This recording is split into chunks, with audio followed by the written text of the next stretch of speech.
I'm not over yet.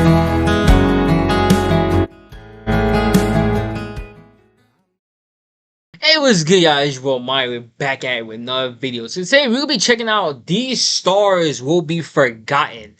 I wonder what he means by this. He's probably talking about how, like, due to not winning championships, not having crazy stats, because of that, you're gonna be forgotten. I mean, if you hear his name, then you be like, oh, I remember that person. But like down the line, when you talk about great positions, you're not gonna remember that person. But I don't know, due to like social media too, it's kind of like hard. So, but in a way, I kind of see what he's saying. But I want to dive on in to see like what he mean by everything. But that's what it probably means. But yeah, I want to check this video out. So before we dive on in, make sure I give this video a thumbs up too. If you're new to the channel, subscribe to your boy. Follow me on Instagram at Monty Bogle. For me, link will be in the description. So let's dive on into this video. Subscribe to Johnny Arnett.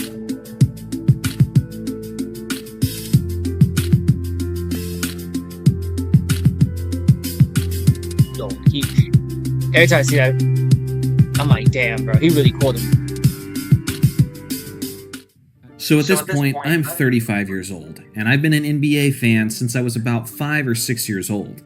And honestly, it feels even longer than that because my dad was religiously recording every NBA game he could on VHS tapes. My childhood was watching those games on repeat. I wasn't alive to see Magic and Bird in their prime, but I was able to see those tapes of Magic, Bird, Isaiah Thomas, Tom Chambers, Adrian Dantley, and so on doing their thing in the 1980s. So with that being said, I've seen a lot of guys come and go. I've seen a lot of guys who were hyped up and who were advertised as the next big thing, just for them to peter out and end up not being all that talked about a couple decades later. It's almost like I'm able to recognize certain patterns with certain players.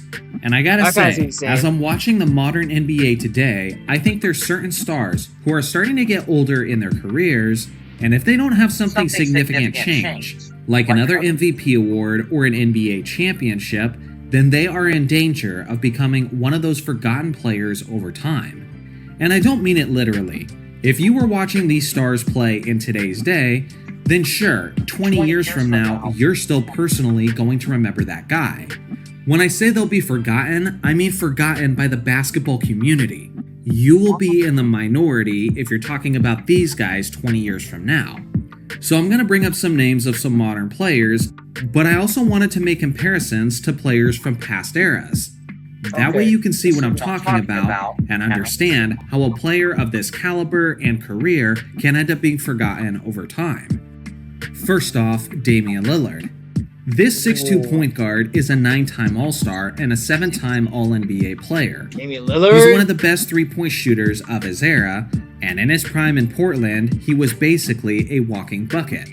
Unfortunately, he's now in his mid-30s and has had some significant injuries. And I do think he could have been a championship caliber player in the right situation. But because he spent so much of his career in Portland on a mediocre team, he didn't really get that many opportunities to contend. I personally will remember this guy as one of the premier perimeter scorers of his era. But many years from now, I don't think his name is going to be brought up all that much. A player he's similar to that basically no one talks about anymore is Nate. Yeah, I kind of get what he's saying. Like with Damian Lillard. Yeah, his team, he ain't have a team to build around. I mean, he had like certain pieces, everything, but he didn't really had like a good team like that. So, but yeah, it's kind of sucks. But in a way, I don't know.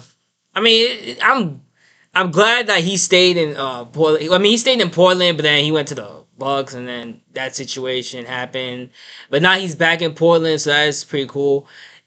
Did I think he should leave Portland? I mean, not really, but I understand because you try to win a championship, which I kind of understand. But it's cool to see him back. And Portland would never forget him, but I get what you're saying. In terms of everybody else, it'll be they did not gonna probably remember him as much, but I mean, I don't know. That's kind of hard. Tiny Archibald. Both of these guys were small point guards who could score a bucket at will. Damian Lillard had a season where he averaged as high as 32 points per game, while Archibald had a season where he averaged as much as 34.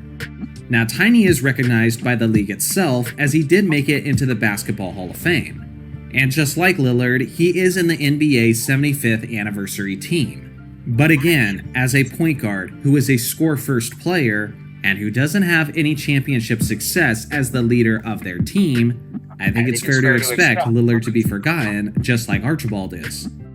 The next player who's in line to be forgotten is Donovan Mitchell. He's a 6'3" shooting guard / point guard, and he can score the basketball in bunches. He's never won an NBA championship, but he is a 6-time All-Star and a 2nd-time All-NBA player. He's basically viewed as a Tier 2 star, and due to the fact that he spent all of his career in small market organizations, he just isn't celebrated on the same level as many stars within the league today. From a skill set, size, and scoring standpoint, one of the guys he really reminds me of is Mitch Richmond of the 1990s. During that era, Richmond played for unsuccessful organizations like the Golden State Warriors, the Sacramento Kings, and the Washington Wizards. Richmond didn't get many nationally televised games to showcase his talents, even though he was one of the premier scorers of his era. If Mitchell continues the trajectory he's on, while continuing to play for the less popular franchises, then I think he's destined to join the forgotten group alongside of Mitch Richmond. Now this next one is gonna sound wild, and a lot of people are gonna think I'm crazy for even suggesting it. But I'm going with a recent MVP winner in Joel Embiid. Now let's look at what he's accomplished. He's a 7-time All-Star, a 5-time All-NBA player, and he has 3 All-Defense Team selections. He's also a 2-time scoring champion and was the 2023 MVP award. So with a resume like that, you're probably asking yourself, how in the world could this fantastic big man be forgotten? Well, unfortunately, he basically never shows up in the playoffs when it matters the most. And along with that, he's often overshadowed by the more successful big men of his era. A player who he really reminds me of is the center / power forward Bob McAdoo. This guy is in the Basketball Hall of Fame, and like Embiid, he was an MVP winner in 1975. He was a 5-time All-Star, was the Rookie of the Year in 1973, and he has 3 scoring titles. McAdoo was rivaling Kareem Abdul-Jabbar in the 1970s for the title of the best player in the entire league. But again, Kareem clearly came out on top of that race. So in a way that's similar to Embiid, he is overshadowed by a greater big man. Here's the crazy part though. Bob McAdoo does actually have 2 championship rings to his name, but he achieved those in the twilight years of his career with the Los Angeles Lakers as he was coming off the bench. If a former MVP winner who averaged as high as 35 points per game and who has 2 NBA championships to his name can be forgotten 30 to 40 years later by the basketball community, then you can bet your ass that Joel Embiid will be as well, especially considering how he consistently underperforms in the postseason. The last player on my list of the eventual forgotten players is Paul George. This 6'8" wing is a talented two-way player. He's a 9-time NBA All-Star, a 6-time All-NBA player, and he does have 4 All-Defense Team selections to his name. He doesn't have any championship success, and he's never been to the NBA Finals. And in more recent years, there has been questions about his dedication and commitment, considering how he seems to like doing his podcast rather than putting in the extra work. Now there's actually a guard who had a pretty similar career to Paul George in the sense that he was a great two-way player. He was a 20 to 24 points per game scorer, just like George was throughout the vast majority of his career, and he was an elite defensive player. And I'm talking about Sidney Moncrief. Sure, he's about 4 inches shorter than George, but when you look at their accolades, they're actually pretty similar, as Moncrief has 5 All-NBA teams to George's 6, and 5 All-Defense Team selections to George's 4. Moncrief was a pretty competitive player with the Milwaukee Bucks, as they did have a few good runs in the NBA playoffs. But just like PG-13, he was never able to break through and couldn't quite take his game to the next level and win an MVP award. If George's career continues on the trajectory it's on, then I think he'll rarely be remembered as one of the more underrated two-way players of basketball lore. So these are just my thoughts and the things I'm recognizing based on my own experiences. But now, I want to hear yours. Who are players in recent basketball history or even in the NBA today that you think 10, 20, 30 years from now, almost no one will be talking about? I look forward to hearing your thoughts in the comment section below. Thanks for watching as always. Make sure to like and subscribe for more basketball content, and I'll see you guys in the next video. Embiid,